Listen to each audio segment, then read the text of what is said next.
Salut, salut, welcome back avec le Feuding Bros. Au show, juste après la finale de la Champions League. J'ai mon maillot.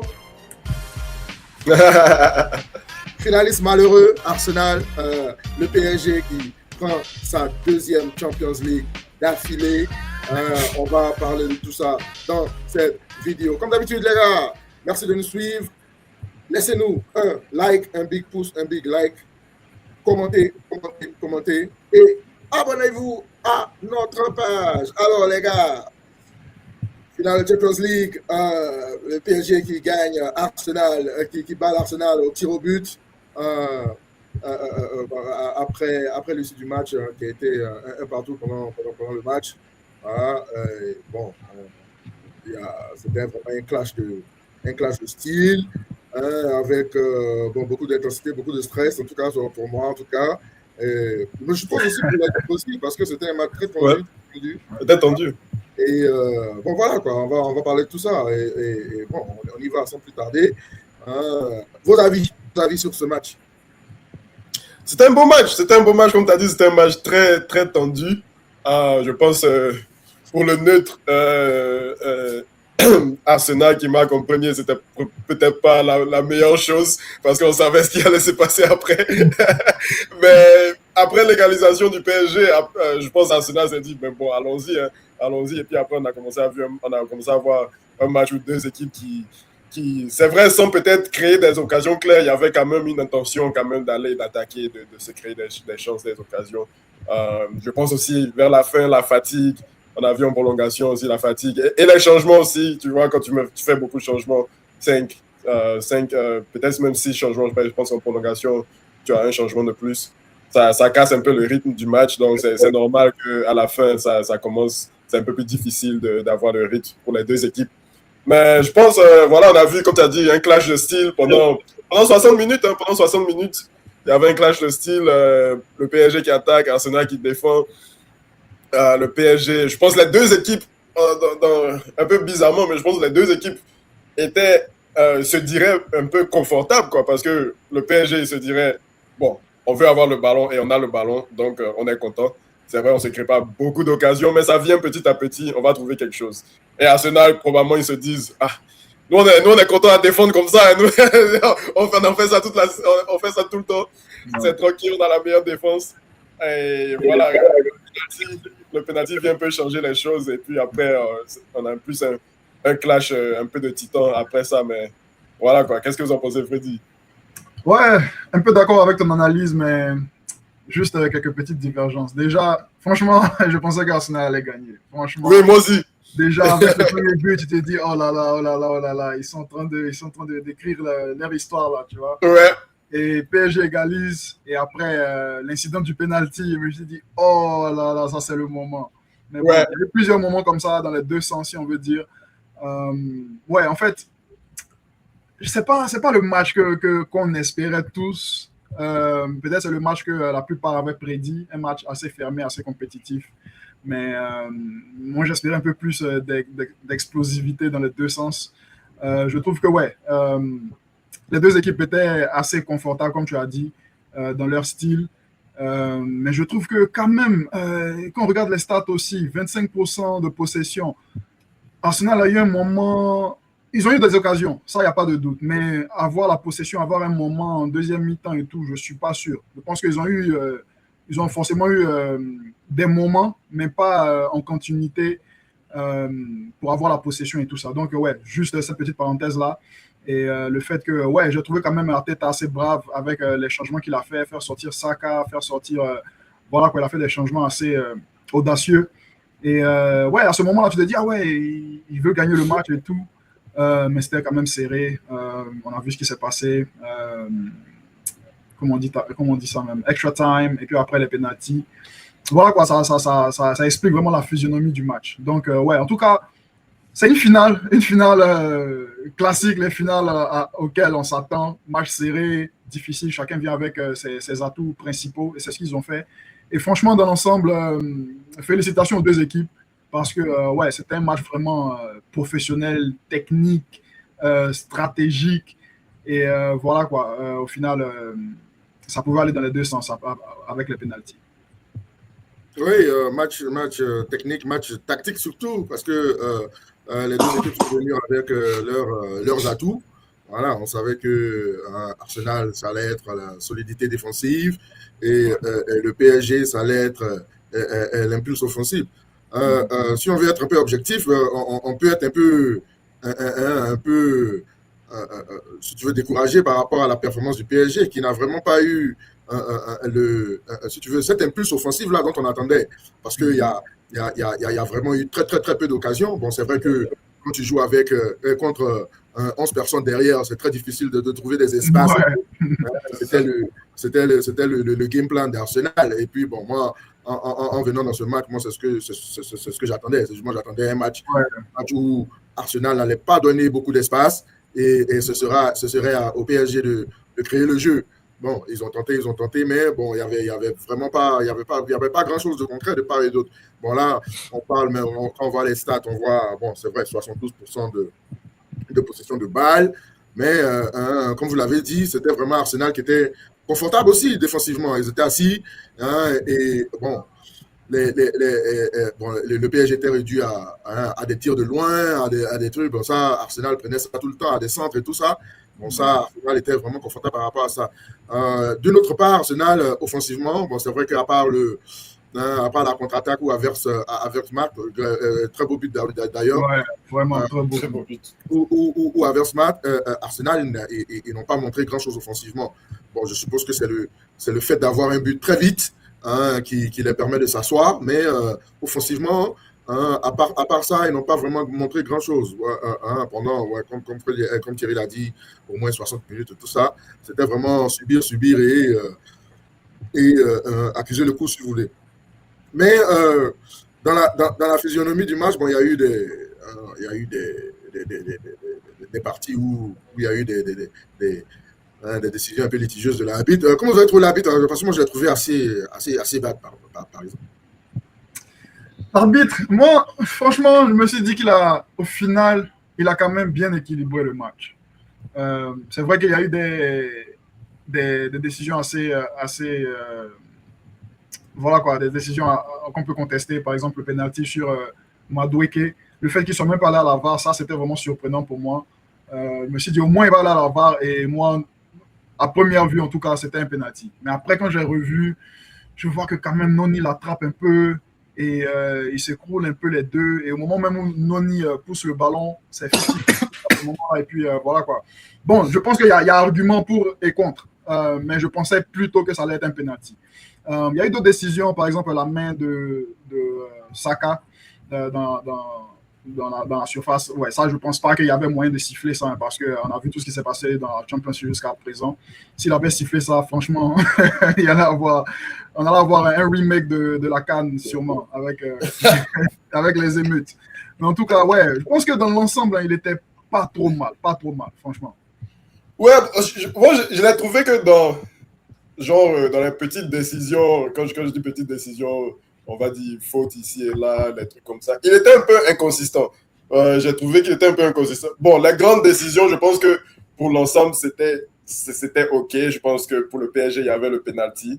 Je pense pour Saka, s'il donnait un penalty pour ça, vraiment, c'est plus la peine de jouer au foot. Mais ils ont donné, bon, pas super similaire, mais ils ont donné des penalties où c'était dans ce sens où ça tape une autre partie du corps et puis ça tape la main et puis après ils donnent penalty. Donc peut-être il y avait un peu peut-être un peu de contestation là, mais je trouve pas en tout cas. Ça c'était pas un penalty pour moi. Le truc de Madueke, comme tu as dit, j'étais surpris qu'ils lui ont pas dit au moins va regarder pour toi-même. Va regarder, voilà, parce que comme tu as dit, dans le jeu, avec la vitesse du jeu, j'ai même pas vu que c'est Madueke qui l'avait accroché d'abord. Je pensais que c'était lui qui l'avait tapé. Mais maintenant aussi, après aussi, il faut voir, est-ce que c'est Madueke en l'accrochant qui initie le contact pour tomber, ou bien est-ce que c'est après que voilà, Mendes était accroché, est-ce qu'il fait quelque chose d'autre qui fait que Madueke tombe? Voilà. Donc, je pensais qu'il y avait quelque chose à regarder là. J'étais surpris parce qu'il a pris sa décision très vite et puis ils ont même pas voilà, ils n'ont même pas attendu, ils ont juste continué comme ça. Donc, voilà, j'ai trouvé que c'était un peu trop rapide. Mais voilà, mais dans les petites décisions, ouais, souvent, j'ai trouvé, parce que souvent, il va donner une faute là, et puis quelqu'un d'autre va faire la même chose, il ne donne pas. Je trouvais qu'il était un peu dans ces choses-là. Voilà, si je suis supporter national, voilà, moi, j'allais crier penalty aussi. C'est au final de Champions League. Voilà. Oui, tu cries penalty parce que, bon, et puis je vais le dire, c'est ce que vous avez dit, il faut quand même aller voir. Il faut quand même aller voir. Bon, je ne suis pas trop, si tu veux, outraged par la décision. Bon, sur le coup, oui, moi j'ai crié penalty, ça c'était clair. Mais du moment où tu vas consulter la VAR, bon, c'est comme vous avez dit, c'est qui a quoi premier, au fait. Voilà. Donc, voilà. si tu juges que Madueke initie le contact en approchant Mendes d'abord, bon, après, tout ce qui se passe après, bon, si tu veux, ce n'est pas, si tu veux, relevant, en fait. Voilà, parce qu'on commence par là. Voilà. Donc, par rapport au penalty en lui-même, comme j'ai dit, c'était ça pouvait aller, ça pouvait aller d'un sens ou d'un autre. Voilà. Mais c'était à la discrétion de l'arbitre pour moi. Et puis, bon, après, si tu veux, ça se balance un peu parce que aussi il y a Saka aussi qui, comme vous avez dit, qui fait la faute de main. En Champions League, on a vu que ça pouvait donner aussi comme ça ne pouvait pas ne pas être donné. Voilà. Donc, dans ce sens-là, ça s'équilibre. Moi, ce que je déplorais par rapport à l'arbitrage, c'est que, bon, il y avait certaines situations où les situations similaires pour les deux équipes, c'est-à-dire que, par exemple, les poussées dans le dos, le poussées dans le dos, d'accord, comme ça. Qui était pour moi largement en faveur du PSG. Parce que quand ces situations-là se passaient pour Arsenal, bon, moi, c'est ce que j'avais constaté pendant le match. Quand ces situations-là se passaient pour Arsenal, il n'y avait pas faute, mais quand ça se passait pour le PSG, pour des situations quand même assez similaires, il ne sifflait pas. Bon, dans l'ensemble, c'était un match où les deux équipes sont venues avec leurs atouts. Les deux équipes sont venues avec les atouts. On part jusqu'à bon, il y avait penalty, ça c'est pas discutable, il y avait penalty sur Kvaratskhelia pour le 1-1. Après, comme Thierry a dit, j'ai trouvé que Arsenal, après que le PSG soit revenu au score, Arsenal est rentré dans le match. Et effectivement, il y a Arteta qui fait les changements positifs, parce qu'il y a des joueurs du côté d'Arsenal qui n'étaient vraiment pas dans leur match. Je vais citer Saka, qui n'était vraiment pas dans son match. Je vais citer Odegaard, qui n'a rien foutu. Je vais citer, il y avait qui d'autre? Trossard. Trossard, il n'était pas trop en jambes aussi non plus. Voilà. Donc, voilà, offensivement, il y avait quelque chose à faire. Bon, quand tu regardes sur ton bord, puis bon, c'est vrai, Madueke et puis il essaie de créer un peu des choses, mais bon, Martinelli de l'autre côté, 0. Et puis, Gyökeres, on sait très bien que lui, quand il rentre en tant que remplaçant, c'est pas toujours top. Voilà. Bon. Voilà. Mais bon, moi je pense que Arsenal pouvait se sentir un peu proud, un peu fier de leur performance aujourd'hui. Que le PSG vient dans ce match assez favori, largement favori même, on dirait. Voilà. Et Arsenal fait belle figure et ne pas perdre pendant le match et aller au penalty où c'est aléatoire. Au penalty, ça pouvait aller d'une manière, d'un côté ou d'un autre. Ce que je déplore dans les penalties, c'est que bon, tu as 2 ratés de penalty et tu rates complètement le cadre. Et ça, c'est criminel, au fait. Ouais, tu dois être sûr qu'au moins le gardien enlève ce ballon. Voilà. Mets le ballon. Mets le gardien. En tant que pro en plus, hein, parce que même au quartier, on rate les pétales. Tu peux pas manquer le cadre. Il vient. Donc tu peux pas manquer le cadre. Gabriel, tu peux pas manquer le cadre. Bon, ça pour moi, par exemple, c'est impardonnable. C'est impardonnable que des professionnels qui vont rater le cadre. Bon, c'est vrai, il y a la pression, il y a tout. Hein, voilà, on sait. Mais, tu dois mettre le ballon dans le cadre. C'est combien de feet là? C'est combien de mètres? Voilà. Tu dois mettre le ballon dans le cadre. Ça c'est le truc. Même. Laisse le gardien enlever le ballon, comme ça on va dire bon, il a fait un arrêt. Voilà. Bon. Il a fait un arrêt. Je reste fier. On reste sur une. En tant qu'Arsenal, on reste sur une année assez, si tu veux, assez satisfaisante en ayant un trophée, ce qu'on n'a pas eu depuis des lurettes. Et puis bon, voilà quoi. Bon, we go again, comme on dit. Ouais. Ouais. Vas-y, Freddy, vas-y. Franchement, ouais. En tout cas, je trouve que, comme tu as dit là, sur le match déjà, Arsenal, franchement, ils sont venus avec le style de jeu. Ils ont vraiment fait douter le PSG. Donc, il y a vraiment du crédit à avoir pour ça. C'est le PSG, on sait, c'est l'une des meilleures attaques. Sinon, la meilleure attaque de l'Europe après cette saison, en tout cas. Et on a vu qu'Arsenal, également aussi, c'est vraiment la meilleure défense parce qu'ils ont vraiment fait. J'ai pas reconnu le PSG, en fait. Pendant la majorité du match, tu ne reconnaissais pas le PSG parce qu'effectivement, il y avait un gros travail qui était fait par Arsenal, par toute l'équipe même, de manière défensive. Donc, ouais, en tout cas, franchement, bon parcours, très bon parcours même. C'est la seule, si on veut dire, est-ce que ça c'est une défaite même, c'est sur penalty. Pratiquement le seul défaite. Donc, officiellement, on ne compte pas ça en tant On que ne compte pas officiellement, tu Ouais, vois. officiellement, ouais. Mais T'as pas le trophée. Ça passe. voilà, tu as toujours perdu, tu seras toujours le perdant de la finale. Donc, bon, voilà. Ouais. C'est ça. En tout cas, ouais, franchement, ça laisse beaucoup de positifs aux Gunners pour les saisons à venir. Je pense que pour la Ligue, ça sera un peu plus compliqué parce que je pense que les autres équipes autour vont vraiment s'améliorer pour la saison prochaine. On voit un peu tout ce qui se fait déjà. Il y aura la saison prochaine sera complètement différente d'après ce qu'on voit. Mais la Champions League, je pense que ouais, l'objectif c'est d'aller encore et la gagner cette fois-ci. En tout cas l'année prochaine, quoi. Ouais, comme vous avez dit, en tout cas, Arsenal, ils se sont donnés. La seule chose que je peux leur reprocher, c'est que je pense peut-être, comme ils ont joué après qu'ils ont encaissé le but, ils auraient pu commencer un peu plus tôt à jouer comme ça. Parce qu'on connaît le PSG, c'est vrai, ça attaque très bien, mais défensivement, c'est pas trop ça. Et on voyait quand Arsenal donnait un peu, et ils osaient un peu, il y avait des opportunités, il y avait des ouvertures, et c'était peut-être la dernière passe, le dernier petit dribble ou quoi que ce soit qui n'allait pas. Mais bon, à la fin aussi, c'est une finale, c'est facile de dire ça. Mais sur le moment, c'est difficile à faire. C'est très difficile à faire avec toute la pression et tout. Et voilà, donc Arsenal, vraiment pas grand-chose à se reprocher. Très, très belle saison. Et ça, c'était le bonus, la Champions League. L'objectif, c'était la Première Ligue. Voilà, donc ils ont eu ce qu'ils voulaient avoir. Et donc voilà, maintenant, ils ont pas eu le bonus. Peut-être la saison prochaine, l'objectif, ça sera la Champions League. Mais en tout cas, cette saison, ils ont fait ce qu'ils ont à faire. Le numéro magique, c'est le 22. Voilà, parce que il y a Arsène Wenger qui a fait 22.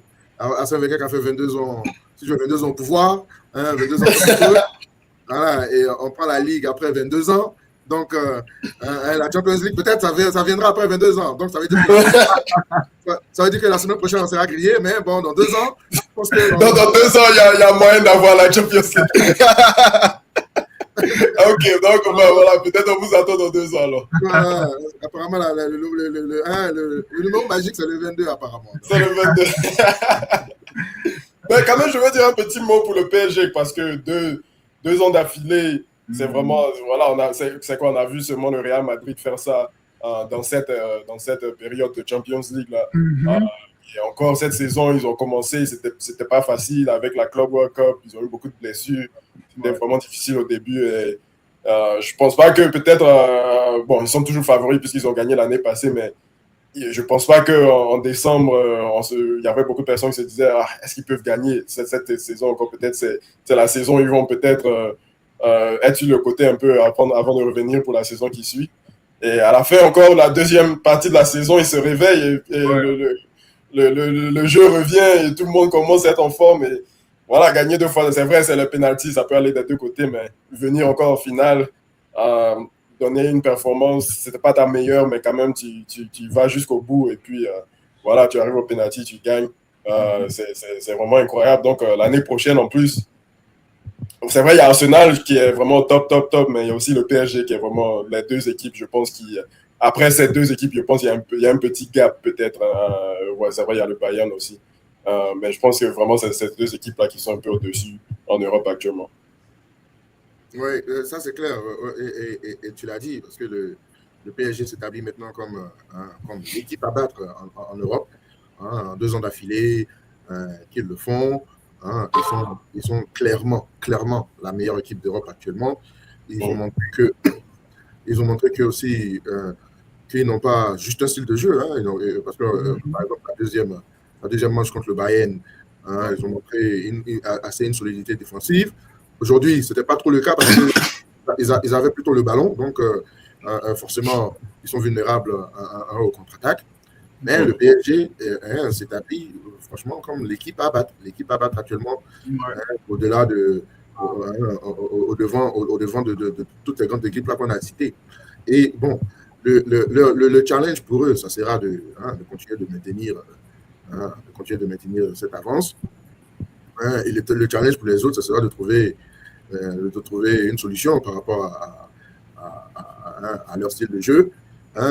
Est-ce que là, où est-ce que ça classe, justement, Luis Enrique en tant que top coach du monde actuel? Où est-ce que vous le mettrez actuellement? Ouais, avec ça, avec ce qu'il vient de faire avec PSG, franchement, ça le catapulte. Le back-to-back. C'est le back-to-back. C'est le back-to-back. Ouais, c'est le back-to-back. C'est pas n'importe quoi. Et ça, c'est sans regarder même son palmarès avant tout ça. Donc, franchement, ça le propulse dans le top 3, n'est-ce pas? Moi, je dois dire le top 3. Ouais, bon, avec Guardiola qui, actuellement, n'est plus techniquement coach puisqu'il a quitté City, donc c'est le meilleur actu. Maintenant, bon, avec Guardiola. Je pense qu'il sait ce qui vient, là, donc peut-être que c'est pour ça. Comment ça? Parce qu'il a dit qu'il partirait. Le 115. Ah ouais! Parce qu'il part un an avant la rupture de son contrat. Ouais. Peut-être il sait ce qui va se passer. Mais ouais, bon, avec Guardiola, je pense que c'est le top 2. Je vois pas. C'est vrai, il y a Ancelotti. C'est difficile, mais ouais, je pense que c'est le top 2. Je dirais Ancelotti 3e avec le back-to-back comme ça. Et c'est pas seulement le back-to-back, mais avec ce style où ils sont vraiment, ils dominent et ils gagnent tout. L'année passée, ils ont tout gagné à part la Club World Cup. Ils ont tout gagné, tout ce qu'ils pouvaient gagner, toutes les finales où ils pouvaient aller, ils sont allés en finale. Ils ont tout gagné. Et c'est sa deuxième fois où il fait les 6 trophées dans une saison. Oui, il a fait avec le Barça. Il a fait avec le Barça. Donc, tu vois, ça, c'est énorme. Donc, ouais, je dirais que lui et Guardiola, c'est le top 2, pour moi, en tout cas. Ouais, c'est clair. Luis Enrique, moi, avant que, quand on se débarrassait de comment ça s'appelle, moi, c'était mon premier choix. Voilà. Bon, ils nous ont sauté avec Arteta. Arteta a fait ce qu'il a fait. Mais il montre effectivement ses qualités de coach et qui pourrait même surpasser peut-être Guardiola un jour. Moi, je pense que c'est peut-être que son talon d'Achille, c'est peut-être d'être justement en France, parce que avec le PSG, la Ligue 1, c'est si tu veux, c'est un peu donné d'avance. Voilà, donc tes preuves se font seulement. Tout ce qu'on respecte par rapport au PSG, c'est seulement ce que tu fais en Champions League. Mais là, tu le fais 2 fois d'affilée. Tu montres encore que tu es vraiment au sommet de ton art. Avec très, très, très peu de changements aussi, il faut le rappeler. Parce que par rapport à la finale l'année dernière, il n'y avait qu'un seul changement par rapport aux starters, aux titulaires, c'était le gardien. Par ça, il a encore reconduit ces mêmes gars qui continuent de faire l'affaire. Et ça demande vraiment d'un coaching parce qu'une équipe qui gagne tout, encore remotiver, encore continuer, c'est pas donné. Donc, chapeau à Enrique. Mais je vais vous poser la même question par rapport à Arteta. Bon, Arteta, lui, avant de gagner la Ligue, c'était l'éternel deuxième. C'était le gars qui n'allait jamais get over the line, so to speak. Voilà. Mais maintenant qu'il a fait avec la Ligue, et puis aujourd'hui, il fait un pas de plus, parce que l'année dernière, c'était demi-finale, encore contre le PSG. On se rappelle, bon, on est d'accord que c'est la meilleure équipe du monde. Et puis, encore cette année, il fait un pas de plus, et encore contre le PSG, il échoue. Où est-ce que vous mettrez Arteta en tant que coach par rapport à ce qu'il a fait ces dernières années aussi? Ça, c'est compliqué. C'est compliqué. En tout cas, franchement, il a du crédit à il a vraiment beaucoup de crédit à avoir pour tout ce qu'il fait, tout ce qu'il a fait avec Arsenal, de les avoir remis compétitifs pratiquement au sommet de l'Europe, en tout cas à la fin de cette saison, il n'y a pas de doute. Ça a beaucoup de crédit. Il a construit une équipe solide, franchement, deux équipes, même si on veut dire en une. Et voilà quoi. Bon, là où on le compare à qui en fait? On le compare à. Je sais pas à qui le comparer parce qu'il est un peu dans sa. Mais tu n'avais pas la même question pour Enrique, donc c'est la même question. Ouais, Enrique, il est là depuis quand même assez longtemps. Il a un palmarès assez diversifié. Par rapport à Teta, tu as vraiment que Arsenal sur quoi le juger. Et c'est là qu'il a commencé sa carrière. Donc, je veux pas être injuste envers lui, en fait. Donc, je ne sais pas vraiment envers qui le comparer, mais en tout cas, dans sa catégorie de. Je sais pas comment. Est-ce que lui, c'est un hipster manager? Je ne peux pas dire ça. Hipster. I guess c'est comme ça qu'on dit, non, je pense. Je ne sais pas si on peut le mettre dans cette catégorie-là. Je ne sais pas dans quelle catégorie le mettre, en fait. Donc, c'est un peu compliqué pour moi.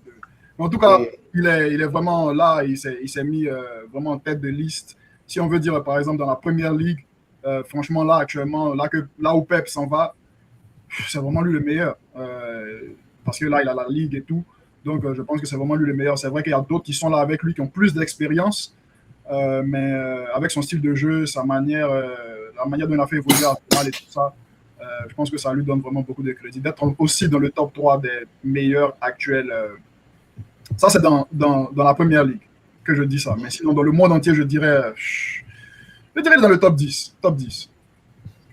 Ouais, sûrement top 10 dans le monde entier avec ce qu'il a fait. Comme tu as dit, bon, en Première Ligue, avec Guardiola qui passe, c'est le meilleur coach en Première Ligue.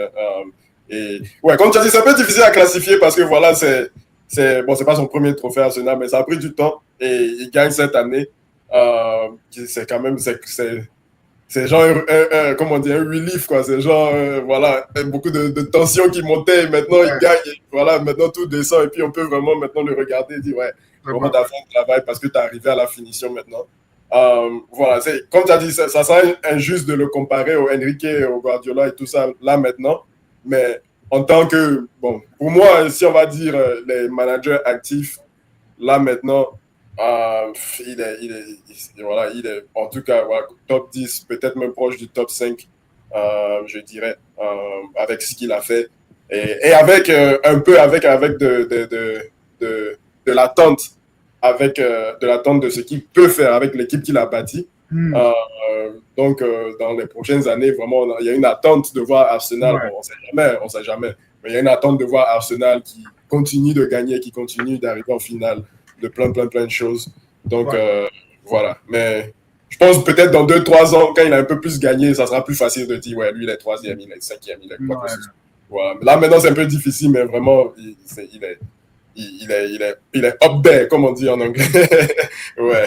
Il a passé une très grande étape, en tout cas, avec voilà, la Première Ligue, avec la finale qu'il vient de faire. Et surtout la performance qu'il a démontrée dans la finale, parce que si tu venais, tu te fais complètement détruire par le PSG. Là, il y a beaucoup de questions à se poser, mais il est venu avec une équipe solide, ils ont été respectables. Donc, ça fait que, voilà, toute l'Europe garde un œil sur eux. Et c'est vraiment là qu'on peut dire qu'on veut voir le vrai Arteta, c'est-à-dire un Arteta moins crispé, surtout dans la manière de jouer, parce qu'on sait qu'ils sont capables de ça, ils sont capables d'avoir un beau jeu, d'être fluide et tout ça. Est-ce que c'est quelque chose que là maintenant il va essayer de retourner, surtout avec cette finale qui est vraiment une petite leçon de ça. Tu veux venir en finale, tu veux venir avec tous tes atouts, mais est-ce qu'il n'y a pas une petite déception sur le fait qu'on ne s'est pas vraiment lâché, on a vu ce que ça donne aussi de se lâcher, donc on ne peut pas vraiment complètement juger, mais je pense qu'Arsenal peut faire mieux dans sa manière de jouer. Je pense que là, il y a beaucoup de gens qui sont d'accord avec ça. Cette saison n'a pas été footballistiquement la meilleure pour eux, mais en tout cas, en termes de récompense, ça a été la meilleure. Là, j'espère qu'ils vont essayer d'équilibrer tout ça.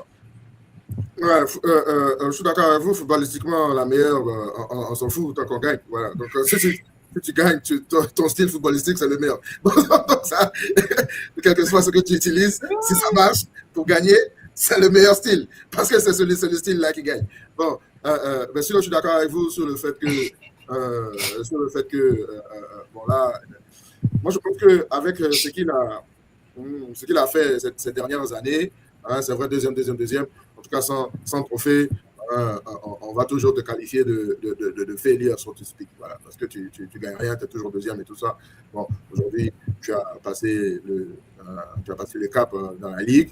le prochain défi, ça sera justement la Champions League et aussi peut-être le style de jeu, parce que le style de jeu, peut-être qu'il va falloir démontrer que tu peux aussi avoir d'autres atouts par rapport au style un peu catenaccio que tu as actuellement. Bon. En tout cas, par rapport aux supporters d'Arsenal, je pense que la majorité des supporters d'Arsenal sont supporters d'Arsenal. Ce n'est pas pour ce jeu-là, c'est plutôt pour le jeu.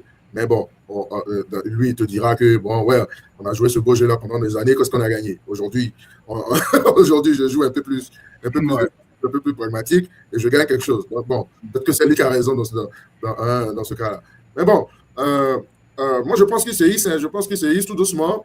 Ouais, jamais qu'il sera meilleur que Pep, que les grands d'aujourd'hui, non? Mais il se hisse tout doucement. On se rappelle que c'est son premier job, voilà, son premier job officiel. Et avec la croissance qu'il a d'année en année, on ne peut qu'espérer que ça continue, quoi. Et puis en plus, il a une équipe qui est encore très jeune. Il a aussi, tu avais relevé le point du fait que ouais, les autres équipes elles vont se renforcer. Oui, mais contrairement à Arsenal, les autres équipes, il y a encore beaucoup de doutes dans ce qu'ils vont faire. Aujourd'hui, on a vu un Liverpool libérer Slot, qui viendra, comment ça va se passer, en plus avec des joueurs vieillissants. Bon, on sait que ça la part et tout ça. On sait que Van Dijk, c'est un twerker. Bon, est-ce qu'il va arrêter de twerker? Je ne sais pas. Voilà. Encore des doutes par rapport à Chelsea, avec Xavi Alonso. Voilà. Et puis, bon, apparemment, Chelsea va lui donner les rênes du trône, si tu veux, entre guillemets. Ils vont un peu s'éloigner un peu de leur policy actuellement. Qui est cette fausse mentalité là. Ils vont le laisser faire ce qu'il veut. Bon, on verra. Mais ça prendra peut-être du temps. City, pareil. Après l'ère Guardiola, on sait très bien qu'après un grand coach qui est très successful dans une équipe, Arsenal l'a vu après Arsène Wenger, vous l'avez vu aussi après Ferguson. La succession, ça ne se passe pas toujours bien. Il faut attendre peut-être 1, 2, 3, voilà. Et puis il y a United aussi, pareil, parce que c'est vrai que Carrick aussi, il a fait de bons progrès, mais maintenant, ça sera sa saison où il doit se prouver. Et là aussi, il y a un peu quelques petits doutes là. Donc, bon, je pense, tout ça pour dire que en allant dans la nouvelle saison, Arsenal semble la plus stable des équipes. C'est sûr. Avec quelques additions ici et là pour continuer. Voilà. Donc, je pense que c'est un peu ça. Bon, on a perdu Thierry. Je ne sais pas s'il pourra revenir. Mais bon, un mot de fin. Vas-y. Ouais, en tout cas, cette nouvelle édition de la Champions League, super intéressant. On a eu de très bons matchs, de très bonnes prestations. Mais souvent aussi, il y a eu vraiment des pertes de temps, certains matchs qui n'étaient pas du tout intéressants, des matchs qui n'en valaient pas la peine d'y être. Et au final, quand même, on peut dire qu'on est satisfait du spectacle. Quart de finale, en tout cas, à partir des quarts de finale, demi-finale, c'était vraiment chaud, c'était vraiment ce qu'on voulait voir. Et la finale, c'était du costaud. Les meilleures équipes, celles qui l'ont vraiment mérité, sont arrivées là. Et voilà, en tout cas, du côté de PSG, comme on a déjà tout dit, vraiment, c'est une équipe magnifique. Je croyais jamais pouvoir voir le PSG à ce niveau-là. Avec avec quelques dollars aussi, ça aide. c'est clair. On a vu que les dollars, ça aide, mais aussi, il faut quand même un mastermind. Il faut un mastermind pour pouvoir organiser tout ça.